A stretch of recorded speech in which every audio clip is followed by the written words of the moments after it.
Hello students, இன்னைக்கு நம்ம இந்த வீடியோல class 12th physics electrostatistics problems தான் வந்து டிஸ்கஸ் பண்ணிட்டு இருந்தோம். இப்போ வந்து 4th problem வந்து பார்க்க போறோம். ஓகேவா? இந்த questionல என்ன கேட்டிருக்காங்க அப்படின்னா earth surfaceல ஒரு சார்ஜ் இருக்கு plus q. ஓகேவா? இன்னொரு charge plus q surface of the moonல வந்து இருக்கு. ஓகேவா?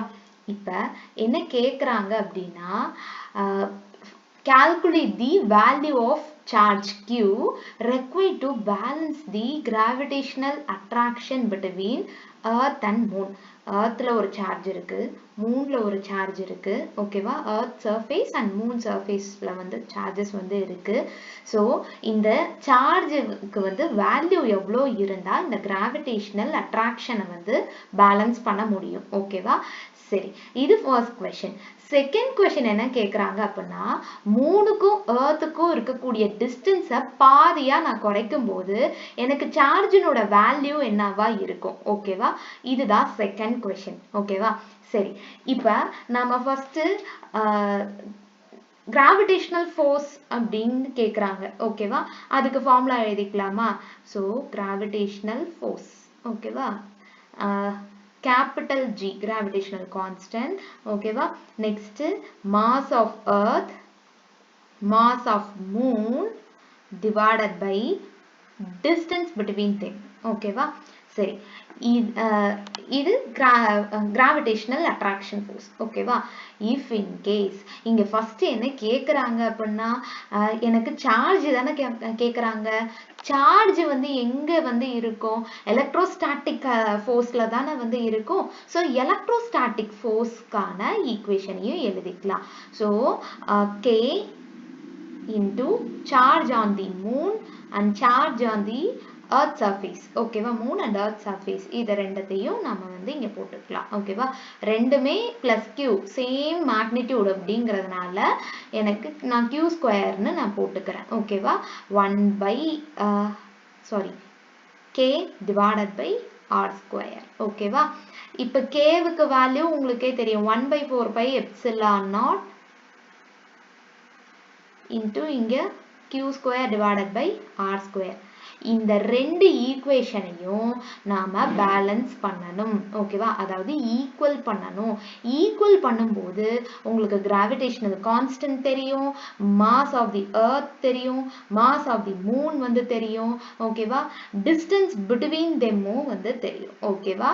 நெக்ஸ்ட் எனக்கு சார்ஜ் நாம ஈஸியா ஃபைண்ட் அவுட் பண்ணிடலாம். ஓகேவா?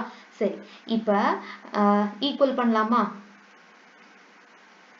capital G into mass of earth into mass of moon divided by r square. இங்க 1 by 4 pi epsilon naught into q square divided by r square. சரி, rங்கிறது distance between the earth surface, அதாவது earth and moon தானே.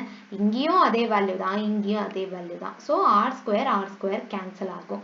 சரி, இப்ப q square தானே நம்மளுக்கு வேணும், அதாவது சார்ஜ் தானே வேணும்.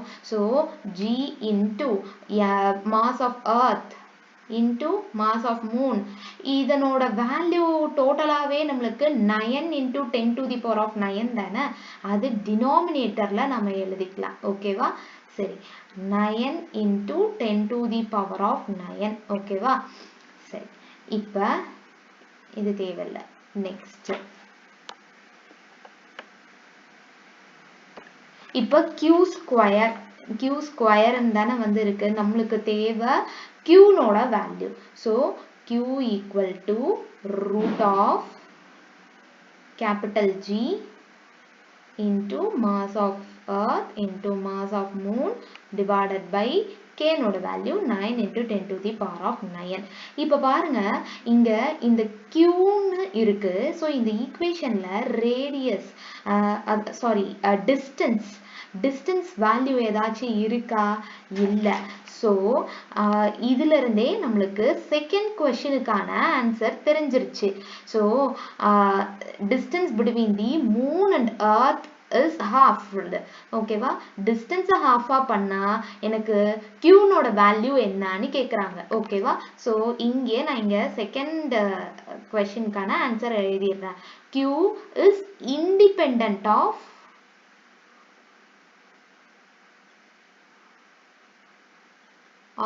distance R. ஓகேவா? so அதனால எனக்கு value of Q charge, so same remains same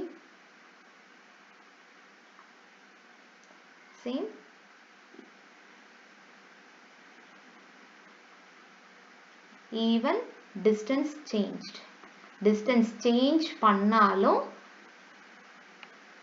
எனக்கு value of Q வந்து remains same. ஓகேவா? இது செகண்ட் questionக்கான ஆன்சர். ஓகேவா? சரி, ஃபர்ஸ்ட் questionல என்ன கேட்டிருக்காங்க? value of Q தானே கேட்டிருக்காங்க.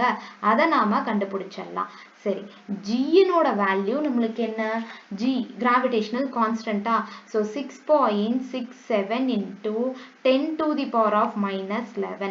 next, mass of earth. ஓகேவா? so mass of earth 5.9 into 10 to the power of 24. ஓகேவா? next, mass of moon 7.9 into 10 to the power of 22. ஓகேவா? divided by 9 into 10 to the power of 9. ஓகேவா? சரி, first இந்த power அத்தனையும் வந்து நம்ம simplification பண்ணிக்கலாம். பவர் சிம்பிளிஃபிகேஷன் பண்ணிட்டாலே நம்மளுக்கு ஈஸியா கால்குலேஷன் போட்டுடலாம். சரி, 6.67 into 5.9 into 7.9 into 10 to the power of minus 11 plus 24 plus 22. இங்க denominatorல இருக்கிற plus 9யும் நம்ம மேல கொண்டு போயிடுறேன். ஓகேவா? divided by 9. சரி, இப்போ இந்த மைனஸ் 11ம் மைனஸ் 9ம் சேர்ந்தா மைனஸ் 20. so plus ஒரு 24 அப்படின்னா 4 வரும். 24ம் ஒரு 22ம் 26. ஓகேவா? so இப்போ இங்க வந்து 10 to the power of 10 to the இதை வந்து எப்படி மாறிடும் அப்படின்னா 10 to the power of 26. இதை நான் ரூட்டை விட்டு வெளியே எடுக்கும்போது 10 to the power of 13. ஓகேவா? so Q equal to 10 to the power of 13 into 6.67 into 5.9 into 7.9 divided by 9. ஓகேவா? so இத நார்மலா வந்து ரூட் இல்லாம இருந்தா நம்ம அப்படியே கூட கால்குலேட் பண்ணி அப்ராக்சிமேட்டா போட்டுறலாம். ஆனா ரூட் இருக்கிறதுனால நாம இது வந்து லாக் வந்து யூஸ் பண்ணா கொஞ்சம் பெட்டரா இருக்கும். ஈஸியா சீக்கிரம் கால்குலேஷன் போட்டுறலாம். சரி, லாக்ல வந்து எப்படி போடுறதுன்னு நான் சொல்றேன் பாருங்க. so log table இருந்தா வந்து எடுத்துக்கோங்க. so எடுத்துட்டு 6.67 இருக்கா? so 6.67 66ல 66 and 7.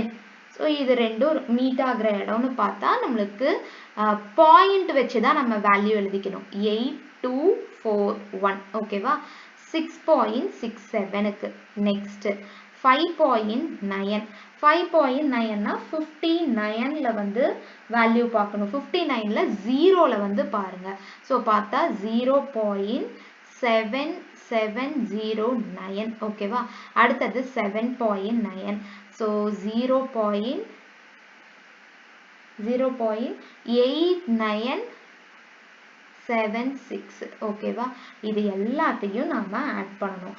ஆட் பண்ணா இங்க 16 வருமா? பேலன்ஸ் 1 12.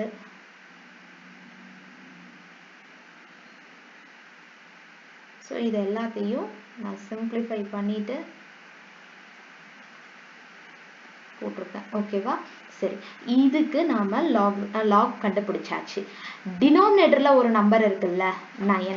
ஸோ அதை வந்து வேல்யூ கண்டுபிடிச்சிட்டு அதை இதனோட மைனஸ் பண்ணணும். ஸோ 0.9 அப்படிங்கும்போது 90ல பாருங்க, 90ல 0ல வந்து பார்க்கணும். ஸோ 0.9542. ஓகேவா? இதை நம்மளுக்கு லெஸ் பண்ணும்போது என்ன வேல்யூ வரும் அப்படின்னா 1.5 5384 அப்படின்னு வரும். ஓகேவா? ஸோ இங்கே ஸ்கொயர் ரூட் இருக்கு, அதனால இன்டூ 1/2 நான் பண்ணிக்கிறேன். இன்டூ 1/2 நம்மளுக்கு பண்ணும்போது என்ன வேல்யூ வரும் அப்படின்னா 0. இதை கேன்சல் பண்ண வேண்டியதுதான். ஸோ 0. இதை 15 அசியூம் பண்ணா 2 டேபிள்ல 15 வராது. ஸோ 14 நினைச்சுக்கோங்க. So 7 next 6 9 2 0.7692. இப்போ இதோட விட்டுறலாமான்னு கேட்டா கண்டிப்பா கிடையாது. இதுக்கு நம்ம ஆன்டிலாக் எடுக்கணும். இவ்வளவு நேரம் எடுத்தது லாக். ஓகேவா? இப்போ ஆன்டிலாக் எடுக்கணும்.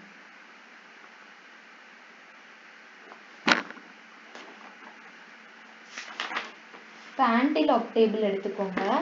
எடுத்துட்டு 0.76 9ல வந்து வேல்யூ பாருங்க. 9ல பார்த்தா 5875 இருக்கா? ஸோ பாயிண்ட் வச்சு தானே நம்ம எழுதுவோம்.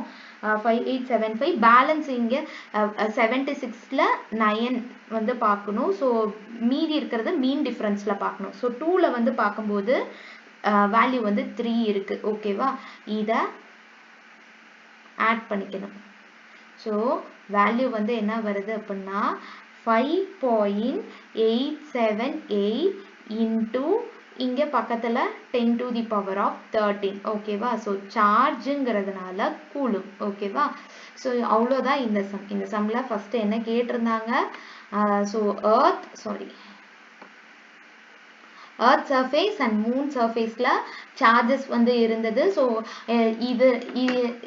இதை வந்து gravitational force வந்து பேலன்ஸ் பண்ணணும் அப்படின்னா எனக்கு வேல்யூ ஆஃப் சார்ஜ் வந்து எவ்வளோ இருக்கணும்னு கேட்டாங்க. அதை வந்து இப்போ தான் ஃபைண்ட் அவுட் பண்ணோம்.